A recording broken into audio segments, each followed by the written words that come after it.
Bonjour, ici CryptoOli, j'espère que vous allez bien aujourd'hui. Alors, sans tarder, comme d'habitude, on va aller voir la map ici avec toutes les crypto-monnaies, avec une hausse de 2,6% pour tout ce qui est de capitalisation des marchés, pratiquement 2 trilliards de dollars, Bitcoin 47 805, Ethereum 3311 et XRP légèrement en baisse de 0,30%. OK? Alors, on voit que c'est vert pour samedi, mais ça change plutôt vite dans la crypto, vous devriez le savoir. Fiat Leak, XRP, le prix va nulle part. Depuis 24 heures, 1,3$. Le range, 5 centimes. Les grands gagnants, REN, Theta, Ben, Solana, Fi, Coin, Send, Engine, OK. C'est le cas. 2 millions de transactions par minute, 2,5. C'est quand même pas si mal pareil. C'est bon, à date, qu'est-ce que je vois. Beaucoup d'échanges toujours dans le sud de la Corée. Je vous rappelle, si vous voulez protéger votre crypto, une clé Decent, je suis associé avec eux, 50$ de rabais. Profitez-en parce que ça vaut la peine. Et pour ceux qui ont des Sunberg, ici, on peut voir le prix qui est à 48 centimes 72. Alors, un petit pullback, peut-être une occasion pour ceux qui n'en ont pas d'en acheter, s'ils n'ont pas eu la chance de profiter du airdrop des Spark qu'on va avoir plus tard et que les Sunbird qu'on a eu comme cadeau en plus là. Alors les SGB ici, c'est possible de pouvoir en acheter sur Bitrue. Et en parlant de reward, si vous voulez voir sur Flare FTSO List, les providers qui sont les plus populaires, c'est Bifrost, Oracle, Scandinode, AFTSO, FTSO AU, Best FTSO, par puissance de vote, mais par reward, c'est qui paye le plus? C'est AFTSO, que j'ai délégué mes votes à eux, à Alpha Oracle, à Bifrost Oracle et Scandinode, là. C'est les 4 plus payants, avec 0. Là, ça commence, là, mais ça va augmenter de jour en jour. OK? Alors, aujourd'hui, qu'est-ce que j'ai sélectionné comme nouvelle? C'est, je voulais savoir si vous faites partie de ceux qui sont dans les plus chanceux, qu'on pourrait dire présentement, avec qui se sont réveillés puis qu'ils ont eu la chance d'avoir dans leur compte de banque des millions de dollars. C'est ça que j'ai sélectionné comme nouvelle sur le journal du coin. Alors, faites-vous partie de ces vénards-là qui ont eu un airdrop avec une erreur de compound? On va voir ça. C'est vous que ça concerne. Ensuite, chaque citoyen de cette ville va recevoir 1000 dollars en Bitcoin. C'est qui cette ville-là? La Société Générale qui s'essaie à la DeFi avec MakerDAO. DC Comics qui va lancer sa première collection de NFT. Ethereum 2.0 se rapproche de la mise à jour de Alter, prévue pour le 27 octobre. 5 tokens à surveiller pour le mois d'octobre dans la DeFi. Pourquoi les investisseurs institutionnels suivent les milléniaux et la génération X dans l'espace NFT? Zebitex qui devient officiellement plateforme de négociation d'actifs numériques en France. Et pour finir, la Corée du Sud qui recule sur la taxation du Bitcoin et des crypto-monnaies. Alors, on commence ici avec, est-ce que vous faites partie des chanceux qui se sont réveillés avec des millions de dollars dans leur portefeuille numérique à cause d'un bug de compound? On va voir qu'est-ce qui est arrivé ici. C'est sorti hier, le 1er octobre. Alors, une bourde à 80 millions de dollars. Le jeudi 30 septembre, à l'aube, l'internaute Nabs Jenner a remarqué plusieurs transactions étranges en lien avec le protocole Compound et la distribution de son jeton Compound. Pour rappel, les jetons Compound sont distribués aux utilisateurs ayant fourni ou emprunté des liquidités sur le protocole. L'ensemble de ce mécanisme est géré de manière décentralisée par un contrat appelé Comptroller. Nabs Jenner a identifié plusieurs transactions pour lesquelles le contrat a transféré plusieurs milliers de jetons Compound de récompense bien plus qu'il ne le devrait. Alors que, dans un dernier temps, la piste du hack avait été privilégiée, Compound Lab, l'équipe en charge du protocole, a très rapidement éclairci la situation. Fort heureusement, pas de hack en vue. À la place, un bug présent dans le code de la proposition 0.62 mise en place quelques heures auparavant, entraînant des anomalies sur les montants distribués par le controller. On voit une publication de Compound Labs qui dit ici qu'une activité inhabituelle a été signalée concernant la distribution du Compound suite à l'exécution de la proposition 0.62. Aucun fonds déposé emprunté n'est en danger. Bon, au moins c'est rassurant.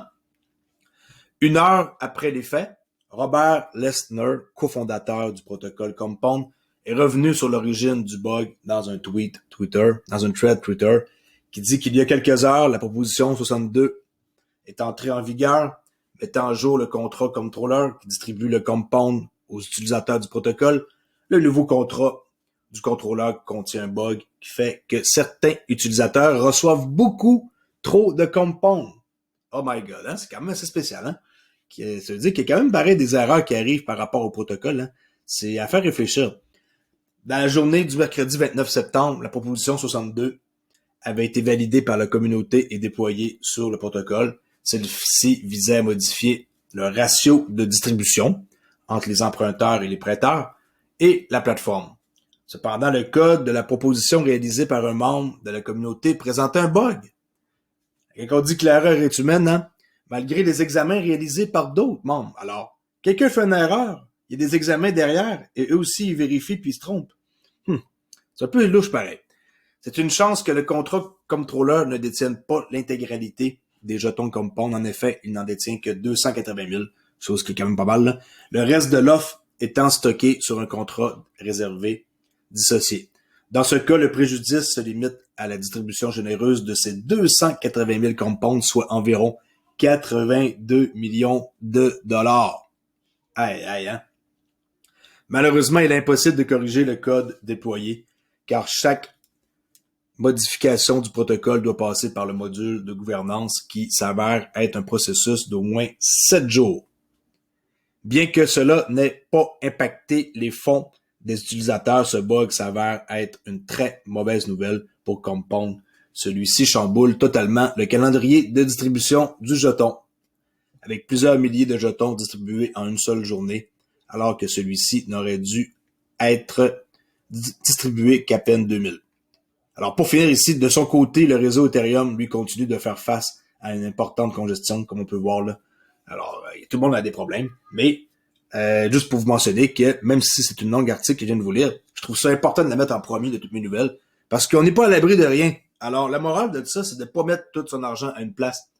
Il peut toujours arriver quelque chose. Si votre argent, elle est à une place et que vous la faites voler, c'est très grave. Mais dans le cas, ici, des gens qui ont reçu trop de jetons, eux, c'est bien. Mais en même temps, il y a sûrement des gens honnêtes là-dedans qui vont redonner leurs jetons. Mais la plupart du monde vont les garder, puis c'est tout, là. Alors, il y a sûrement plusieurs millionnaires qui sont nés hier par une erreur de protocole vérifié par une personne et contrôlé par d'autres personnes qui ont mal fait leur travail.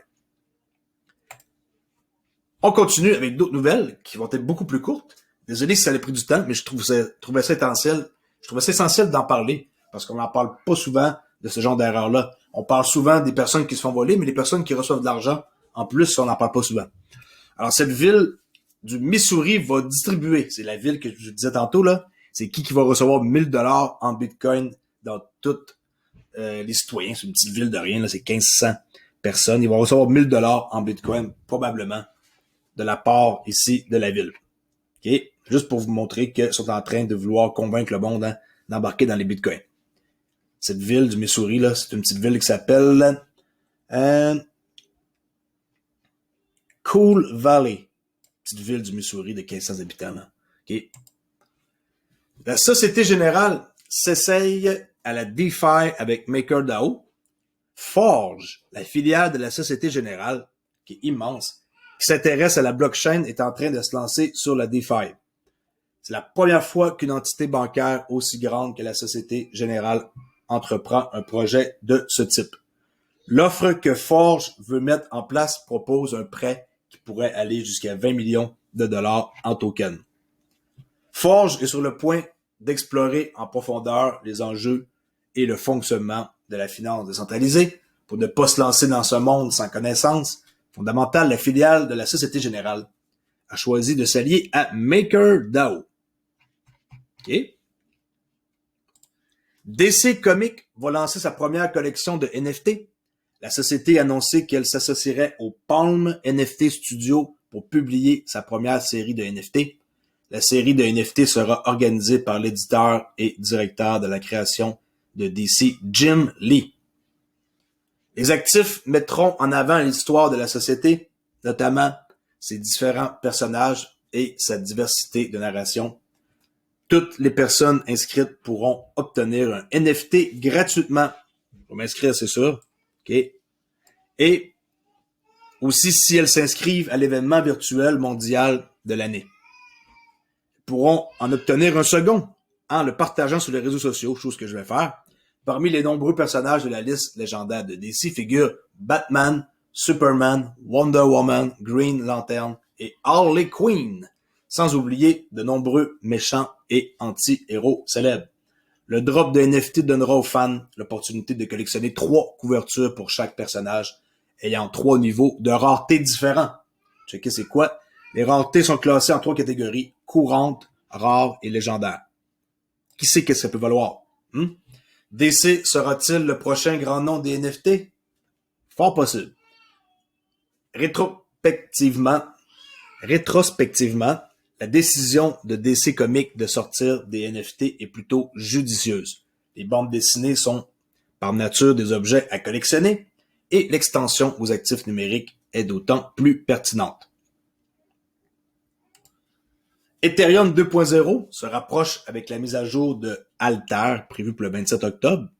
Cette nouvelle étape dans le passage de la blockchain vers un protocole Proof of Stake, POS, prévu pour 2022, vise notamment à mieux sécuriser le réseau, dont des nodes qui aident énormément.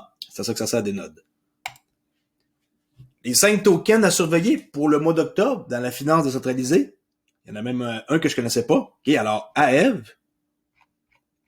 Synthetix, Origin Protocol, Bella Protocol, que je connaissais pas, et ici pour finir, Rocket Pool. Alors allez voir ces jetons-là dans la DeFi, ça risque d'être chaud pour eux dans le mois d'octobre. Faites vos recherches, il y a toujours des bonnes opportunités qui existent si vous recherchez par vous-même et que vous trouvez une opportunité. Cherchez, allez partout sur Twitter, sur YouTube, faites une pre-search hit, comme on dit, on dit plus Google hit, on dit pre-search hit, et par la suite, vous allez être en mesure de pouvoir être capable de savoir si c'est une bonne opportunité ou pas. Quand je dis pre-search hit, là, je veux dire que quand vous écrivez quelque chose ici, mettons DeFi